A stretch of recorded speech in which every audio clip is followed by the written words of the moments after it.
بسم اللہ الرحمن الرحیم۔ السلام علیکم۔ آج فضائل صحابہ کرام قرآن مجید کی ایک آیت اور ایک عقلی دلیل سے بیان کریں گے انشاءاللہ۔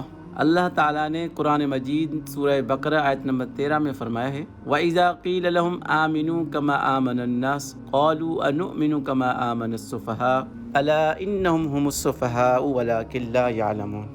اور جب ان سے کہا جاتا ہے کہ اور لوگوں یعنی صحابہ کی طرح تم بھی ایمان لاؤ، تو جواب دیتے ہیں کہ کیا ہم ایسا ایمان لائیں جیسا بیوقوف لائے ہیں؟ خبردار ہو جاؤ، یقیناً یہی بیوقوف ہیں لیکن جانتے نہیں۔ اب ذرا اس آیت پر غور کریں۔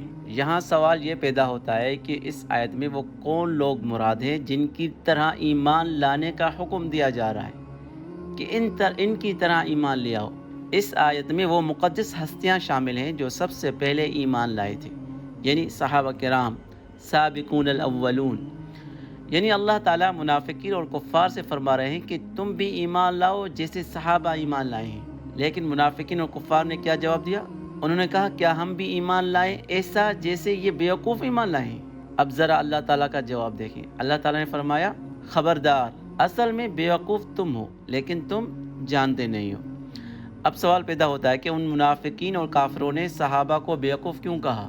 یہ بات سمجھنے کی ہے۔ اصل میں کفار اور منافقین دنیا کے پیمانے سے صحابہ کو دیکھ رہے تھے۔ وہ کہتے تھے کہ یہ کیسے لوگ ہیں؟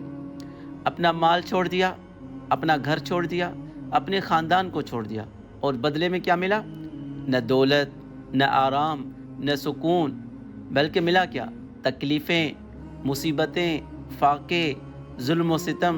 خاص طور پر مکہ کے وہ صحابہ جنہوں نے نبی کریم صلی اللہ علیہ وسلم کی آواز پر سب سے پہلے لبیک کہتے ہوئے اپنا سب کچھ قربان کر دیا۔ اب ذرا ابتدا اسلام کا منظر دیکھیے، پیچھے چلے جائیے۔ جب نبی صلی اللہ علیہ وسلم مکے میں دین اسلام لے کر آئے، یہ بات سب جانتے ہیں کہ جب رسول اللہ صلی اللہ علیہ وسلم کو اللہ تعالیٰ نے عرب میں مبعوث فرمایا اور مکہ مکرمہ میں آپ کو نبوت ظاہر کرنے کا حکم ملا، تو اس وقت پورے مکہ میں تقریباً سب لوگ شرک اور کفر میں مبتلا تھے۔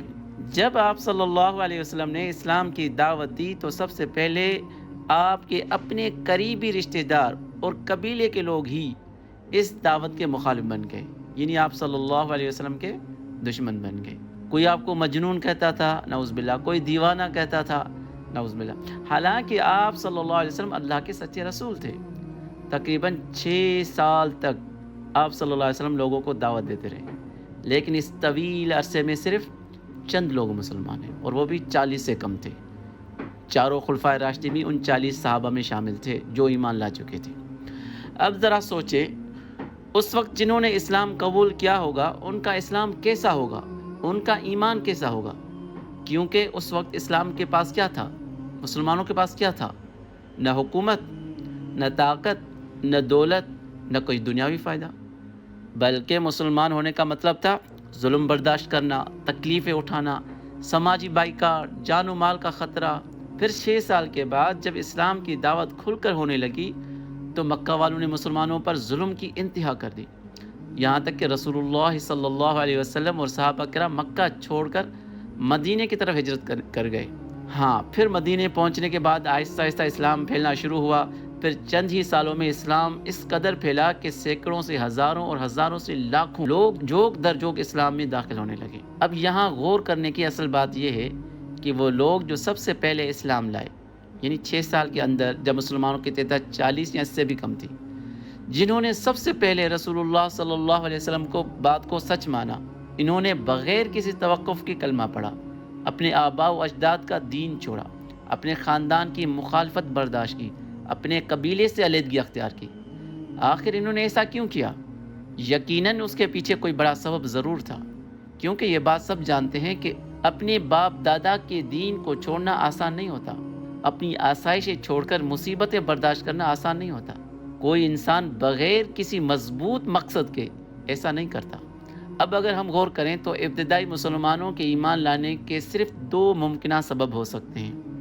پہلا سبب، یا تو انہوں نے اللہ کی رضا اور آخرت کی نجات کی امید میں اسلام قبول کیا ہوگا، اور دوسرا سبب، یا تو انہوں نے دنیاوی فائدے یا مال و دولت کے لالچ میں اسلام قبول کیا ہوگا۔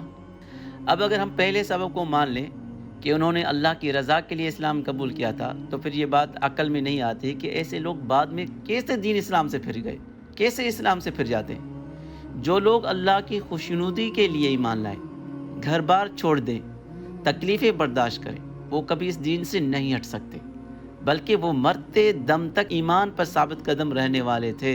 اب دوسرا سبب دیکھتے ہیں۔ اگر کوئی یہ کہے کہ انہوں نے دنیاوی فائدے کے لیے اسلام قبول کیا تھا تو یہ بات بالکل بے بنیاد ہے، کیونکہ ابتدائی اسلام میں تو مسلمانوں کو کوئی دنیاوی فائدہ حاصل ہی نہیں تھا، بلکہ اس وقت مسلمان ہونے کا مطلب تھا ظلم برداشت کرنا، مصیبتیں برداشت کرنا، تکلیفیں برداشت کرنا۔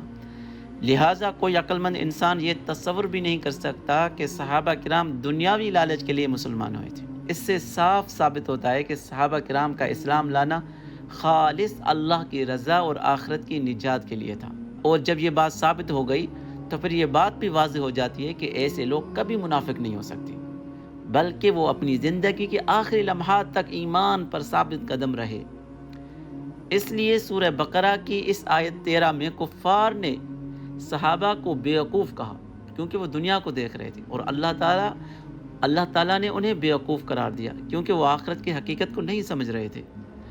اللہ تعالیٰ ہمیں دین اسلام کی صحیح سمجھ عطا فرمائے اور صحابہ کرام کی عظمت کو سمجھنے کی توفیق عطا فرمائے، جو اسلام کے سب سے اول پہرے دار ہے، نبی صلی اللہ علیہ وسلم کی سیرت کے چشمدید گواہ ہیں، قرآن کی اشاعت کرنے والے ہیں، اور نبی صلی اللہ علیہ وسلم کی احادیث کو محفوظ رکھ کر آگے پہنچانے والے ہیں۔